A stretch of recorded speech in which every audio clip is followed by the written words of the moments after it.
3 चीज़ें करना छोड़ दें, आपका रिश्ता बहुत हद तक बेहतर हो जाएगा। सबसे पहली चीज़ कंप्लेन करना। हम बहुत ज़्यादा कंप्लेंट्स कर रहे होते हैं, शिकायत कर रहे होते हैं, शिकवे कर रहे होते हैं, ऐसा क्यों नहीं करते, वैसा क्यों नहीं करते, ये क्यों नहीं हो रहा, वो क्यों नहीं हो रहा। जितनी ज़्यादा आप कंप्लेंट्स करेंगे, उतना ज़्यादा अगले बंदे के सामने आप वीक बनोगे।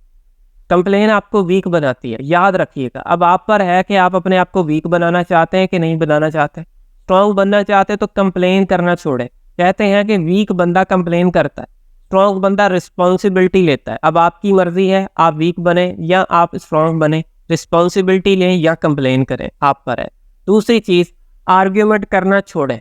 आर्ग्यूमेंट करने से कभी भी बेनिफिट नहीं होगा, चाहे वो रिश्ता है, चाहे कोई इस्लामिक पॉइंट ऑफ व्यू है, रिलीजियस पॉइंट ऑफ व्यू है, फ़िरकावारियत है, सियासत है, किसी भी चीज़ पर कभी भी किसी से बहस नहीं करनी, क्योंकि बहस का कभी भी नतीजा नहीं मिलता।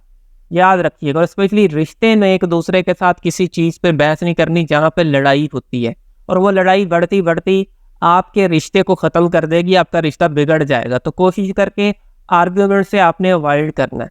थर्ड चीज़, कोशिश करके अपने गुस्से को कंट्रोल करें। आप बहुत ज़्यादा रिएक्ट करते हैं, आप बहुत ज़्यादा गुस्सा करते हैं, आप बहुत ज़्यादा जल्दी में हाइपर हो जाते हैं। इम्पल्सिव बिहेवियर है। जब आपका बिहेवियर इम्पल्सिव होता है और जल्दी में आप गुस्सा करते हैं, तो सामने वाला इंसान आपसे दूर जा रहा होता है। मुझे उम्मीद है आपने इस वीडियो से 2-3 बातें ज़रूर सीखी होंगी। So thank you for watching this video. अल्लाह हाफ़िज़।